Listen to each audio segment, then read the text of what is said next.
हे cuties, तो आज है हमारा फर्स्ट डे आरी वर्क क्लास का, जिसमें हम देखेंगे कि किस तरीके से कौन कौन से आइटम्स, कौन कौन से प्रोडक्ट्स हमें आरी वर्क में यूज़ करने हैं। हम देखेंगे कि कौन से थ्रेड हमें यूज़ करने हैं, जरी का थ्रेड क्या होता है, सिल्क थ्रेड कौन से होते हैं, जरदोज़ी क्या होता है। इसके बाद हम देखेंगे कौन से ग्लू हमें यूज़ करना है, किस तरीके के बिट्स हमें यूज़ करने हैं। आज हम सब कुछ बहुत ही डिटेल में समझेंगे कि कौन से प्रोडक्ट, कौन से आइटम का कहाँ पे इस्तेमाल होता है। तो चलिए हमारी आज की क्लास को स्टार्ट करते हैं। देखते हैं कि कौन कौन से चीज़ें, कौन कौन से प्रोडक्ट्स हमें यूज़ करने हैं आरी वर्क में। तो आरी वर्क के लिए सबसे पहले और मोस्ट इम्पॉर्टेंट थिंग है रिंग होना। देखिए कुछ इस तरीके की रिंग होती है और ये यहाँ पे एडजस्ट करने के लिए इसको स्क्रू भी होता है। तो इसमें हमारा जो भी कपड़ा होता है जिसके ऊपर हमें आरी वर्क करना है वो इन दोनों के बीच में फंस जाता है। तो इसलिए ये जो रिंग है बहुत ही ज़्यादा इम्पॉर्टेंट है आरी वर्क में। अब आरी वर्क करना है तो आरी की नीडल्स भी लगेगी। तो ये कुछ नीडल्स है, देखिए यहाँ पे मैंने 2 नीडल्स लाई हुई हैं। सबसे पहले ये देखिए, ये जो बेसिक नीडल है जो हम यूज़ करेंगे बेसिक वर्क करने के लिए। यहाँ पे आपको नाम दिख रहा होगा तुलिप जापान करके, और इसके पीछे इसका नंबर रहता है। तो नंबर है 24 0.4 mm। तो ये वाली नीडल आपको लानी है। फिर जब आप बहुत अच्छे से वर्क सीख जाएंगे आरी वर्क का, तो उसके बाद आप ये वाली जो नीडल है, देखिए ये वाली नीडल आप उसके बाद यूज़ कर सकते हैं। ये बहुत बारीक होती है और देखिए ये थोड़ी लंबी भी होती है। ये जो यहाँ पे आपको पतला भाग दिख रहा है ये थोड़ा लंबा होता है, और इस नीडल का ये जो भाग है वो थोड़ा सा छोटा होता है। तो ऐसा क्यों होता है वो भी हम देखेंगे।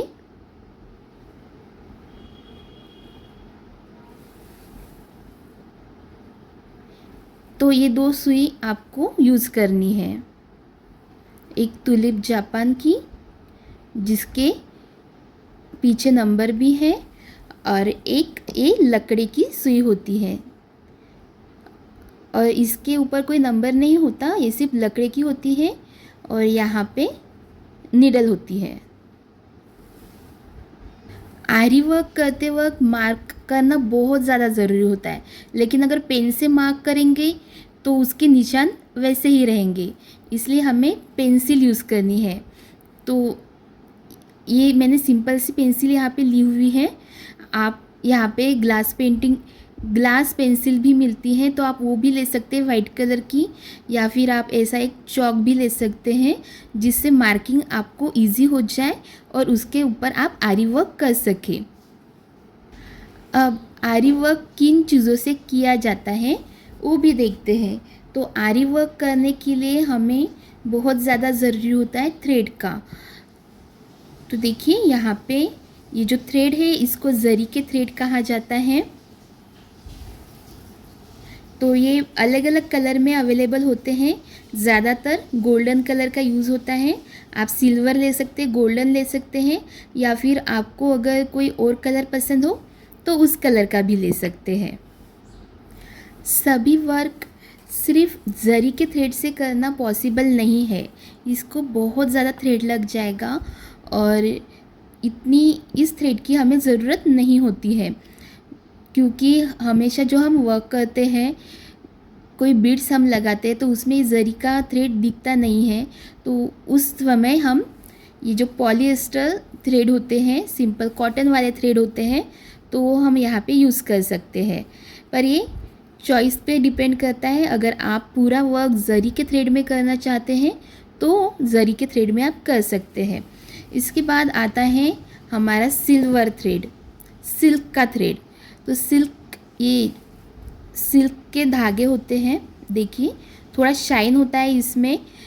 तो कोई ऐसा वर्क जिसमें हमें शाइन लाना है और धागों से बना हो, तो इसमें हम ये जो सिल्क के धागे होते हैं उनको यूज़ कर सकते हैं।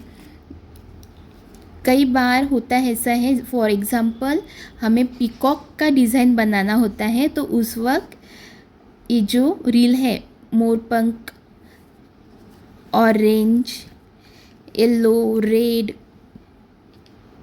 ये सब हम यूज़ कर सकते हैं मोरपंख की डिज़ाइन में। तो अगर आपको मोरपंख की डिज़ाइन करनी हो, उसमें थ्रेड यूज़ करना हो, तो आप इस सिल्क के थ्रेड यूज़ कर सकते हैं, उसमें हम जरी के थ्रेड नहीं यूज़ करेंगे।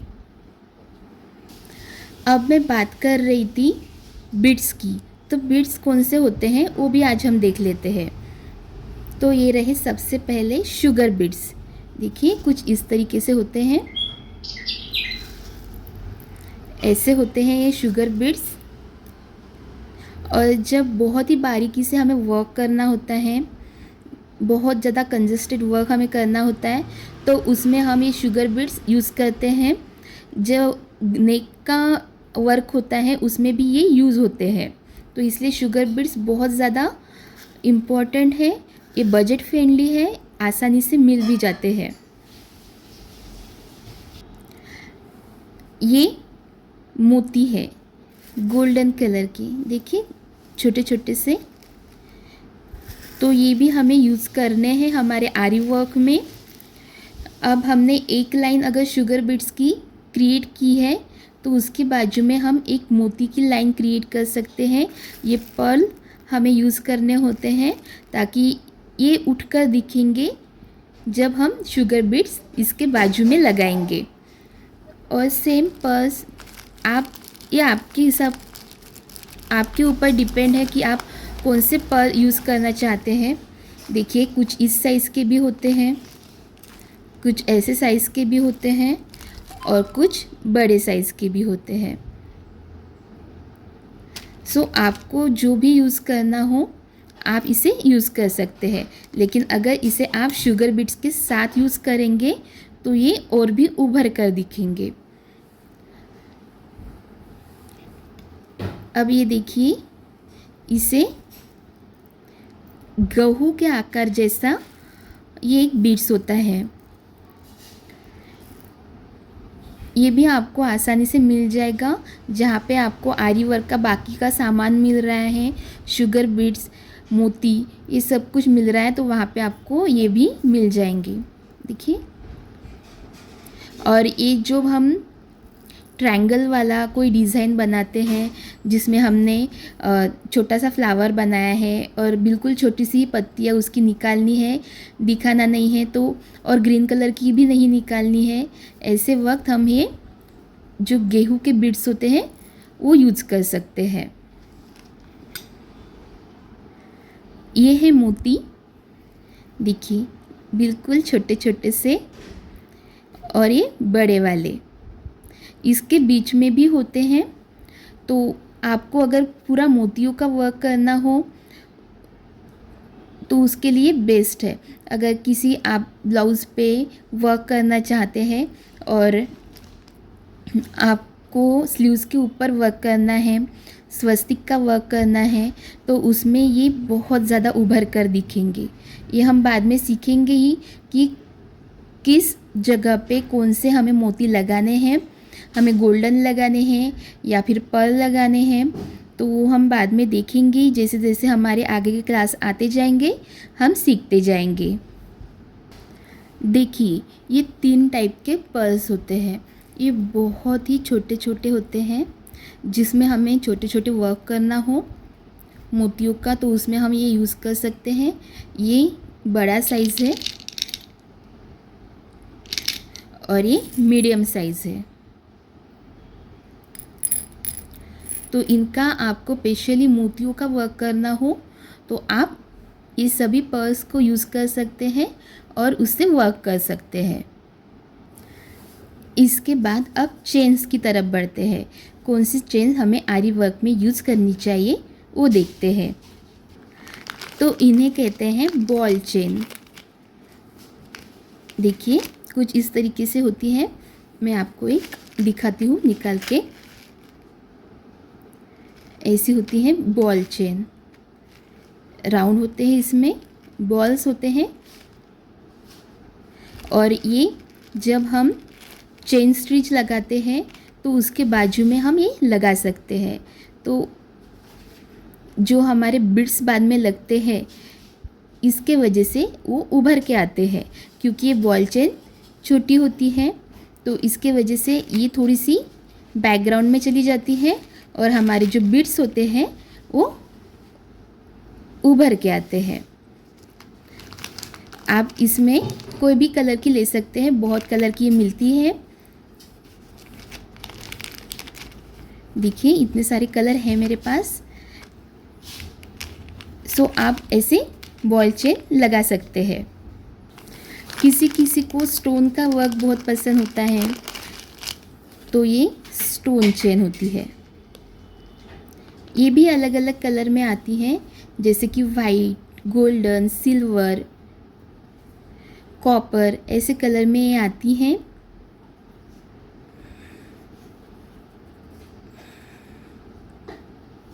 देखिए ऐसी होती हैं ये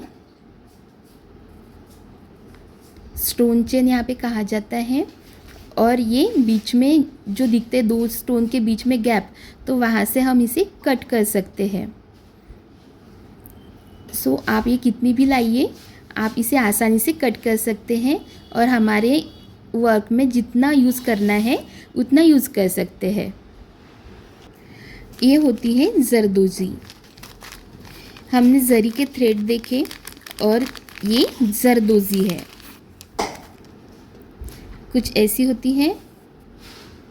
अगर आप इसे खींचेंगे ना तो ये खींचती भी है, और ये खींच के फिर इसका कोई काम नहीं रहता, ये ख़राब हो जाएगी। तो इसे हमें बहुत ही सावधानी के साथ यूज़ करना होता है। और ये ज़्यादातर गोल्डन में यूज़ करते हैं, लाइट गोल्डन कलर का इसमें यूज़ करते हैं। आप चाहो तो कलर वाले भी यूज़ कर सकते हैं, इसमें कलर भी आते हैं। मैं आपको ये भी निकाल के बताती हूँ। देखिए ऐसी होती है जरदोजी। अब जरदोजी में भी अलग अलग टाइप्स होते हैं। तो जब आप लेंगे तो आपको ऐसी थोड़ी सी रिंग इसकी दिखती है, ऐसी लेनी है, या फिर आपको जो प्लेन जिसमें कोई रिंग दिखती ही नहीं है वैसी जरदोजी आपको लेनी है।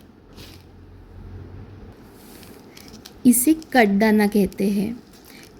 हम जब कट वर्क करते हैं तो उसमें ये कटदाना यूज़ होता है। तो यहाँ पे ये देखिए छोटे छोटे से दाने भी हैं। तो ये अलग अलग कलर में भी आते हैं। छोटे छोटे से बीड्स है, मनी के जो रहते हैं वैसे हैं, और ये कटदाना है। तो इसका भी आरी वर्क में बहुत ज़्यादा इस्तेमाल होता है। जब हमें कोई कट वर्क करना हो तो उसमें हम इसे यूज़ कर सकते हैं। कटदाना के साथ साथ आते हैं कट पाइप्स। देखिए इस तरीके के होते हैं। अब ये देखिए ये बहुत ही छोटे छोटे कट किए हुए हैं, दाना के टाइप कट किए हुए हैं, और ये पाइप्स है। तो ये थोड़ा सा डिफरेंस होता है इसमें कटदाना और कट पाइप्स में, और दोनों भी यूज़ होते हैं। तो जब हम विंग्स कोई क्रिएट करते हैं आरी वर्क में तो उसमें ये यूज़ किए जाते हैं कट पाइप्स। अब देखते हैं कौन कौन से स्टोन्स होते हैं और कैसे यूज़ किया जाता है। ये कलर वाले स्टोन्स है, डिफरेंट डिफरेंट कलर इसमें होते हैं, और हमारे ड्रेस के अकॉर्डिंग जो कलर हमें चाहिए उसमें से हम ले सकते हैं। अब कुछ ऐसे भी स्टोन्स होते हैं। तो ये जब हमें थोड़ा पैच बनाना होता है बड़ा वाला तो उसमें यूज़ होते हैं। ये छोटे छोटे स्टोन्स है। ये भी सिंपल से हमें अगर कोई पैच बनाना हो या फिर हमने जो नेक लाइन बनाई है या फिर जो बॉर्डर बनाई है स्लीव्स के ऊपर, तो उसमें लगाने के लिए ये यूज़ होते हैं। इसके बाद देखिए कुछ इस तरीके के भी स्टोन्स होते हैं, अलग अलग कलर में आते हैं। ये आपको जो ठीक लगे आप वो ले सकते हैं। कुछ डिज़ाइनर भी होते हैं स्टोन्स।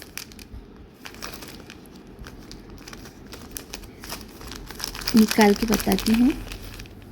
देखिए ये डिज़ाइनर है थोड़ा। तो अगर कोई यूनिक पैच हमें बनाना है तो ऐसे में ये यूज़ होते हैं। ये आई शेप वाले भी स्टोन हैं, देखिए। तो इस स्टोन को देखिए, ये पूरा आई शेप का है और इसके राउंड में इसको पूरा कोट कर दिया है गोल्डन से, और यहाँ पे वो फिक्स भी कर दिया है। देखिए ऐसे स्टोन भी आते हैं जो थोड़ा डिज़ाइन में होता है। अब कुछ ऐसे जो ट्रांसपेरेंट वाले होते हैं, तो कुछ कलर वाले, तो कुछ ये पान के शेप वाले, तो कुछ बड़े बड़े स्टोन या फिर कुछ डिज़ाइनर स्टोन्स या थोड़े अलग से शेप वाले स्टोन्स। अब ये सारे जो स्टोन्स है वो तो हमने देख लिए, लेकिन आपको अब ऐसा लगता होगा कि देखिए ये स्टोन है लेकिन इसको फिर अटैच कैसे करेंगे, क्योंकि इसके साथ कोई भी होल नहीं है, कोई छेद नहीं है इसमें। देखिए इसमें भी सेम, तो इसे हम अटैच कैसे करेंगे। तो इन सभी को अटैच करने के लिए हमारे पास है ये फैब्रिक ग्लू। देखिए तो ये फैब्रिक ग्लू क्या करता है कि कपड़े के ऊपर जो स्टोन्स होते हैं उनको चिपका देता है, और इसी फैब्रिक ग्लू के हेल्प से हम ऐसी डिज़ाइन, ऐसा पैच बना सकते हैं। देखिए इस पैच में भी देखिए यहाँ पे स्टोन लगाया हुआ है पिंक कलर का, फिर बाद में बॉल चेन लगाई हुई है ग्रीनिश कलर की, और यहाँ पे आई वाले स्टोन लगाए हुए हैं, कुछ जरी का वर्क लगाया हुआ है। तो देखिए ये पैच बनाया हुआ है। ऐसे ही पैच और भी बहुत सारे पैच, डिफरेंट डिफरेंट डिज़ाइंस आप बना सकते हैं आरी वर्क का यूज़ करके। तो आज जो हमने देखे हैं, बहुत सारे स्टोन्स देख लिए, हमने जरी के थ्रेड देखे, जरदोजी देखी, स्टोन्स देखे, और ऐसे ही आते हैं ये टिकली वर्क। देखिए कुछ इस तरीके की होती है राउंड शेप में, और अंदर इसके होता है छेद। तो यहाँ से हम जरी के थ्रेड या फिर सिल्क के थ्रेड या पॉलिएस्टर थ्रेड, कॉटन थ्रेड यहाँ से हम निकाल सकते हैं। तो ये टिकली वर्क भी होता है। कई बार हमें कोई फ्लावर्स बनाना होता है तो उसके अंदर हम ये टिकली का वर्क करते हैं। पीकॉक के अंदर भी ये वर्क होता है टिकली का, और ये भी अलग स्टाइल के स्टोन हैं, तो आप इसका भी यूज़ कर सकते हैं। जब आप जाएंगे जहाँ पे आरी वर्क का सामान मिलता है तो आपको ये सभी चीज़ें वहाँ पे मिल जाएगी। आप लोगों को समझ में आ गया होगा कि आरी वर्क करने के लिए हमें कौन कौन से प्रोडक्ट की ज़रूरत होती है, और इन सभी प्रोडक्ट के साथ जो एक कॉमन चीज़ होती है वो होता है हमारा कटर। जी हाँ, ये कटर हमें बहुत ज़्यादा यूज़फुल होता है आरी वर्क में। जो हम थ्रेड यूज़ करते हैं उनको अच्छे से कट करने के लिए, और कोई भी थ्रेड इधर उधर हमें दिखाई ना दे, हमारा जो वर्क है वो बिल्कुल शार्प अच्छे से दिखाई दे, फिनिशिंग अच्छे से दिखाई दे। तो इसके लिए ये वाला जो कटर होता है वो हमें यूज़ करना होता है। तो आज हमने देखा कौन सी थ्रेड्स हम यूज़ करते हैं आरी वर्क में, कौन से बीड्स हम यहाँ पे यूज़ करते हैं, गोल्डन बीड्स क्या है, मोती क्या है, ये सब हमने देखा। कौन सा ग्लू हमें यूज़ करना है ताकि हमारा जो वर्क है वो लॉन्ग लास्टिंग रहे। तो ऐसे ही नई नई चीज़ें सीखने के लिए और भी आरी वर्क में आगे जाने के लिए हमारे साथ जुड़े रहिए। राधे राधे।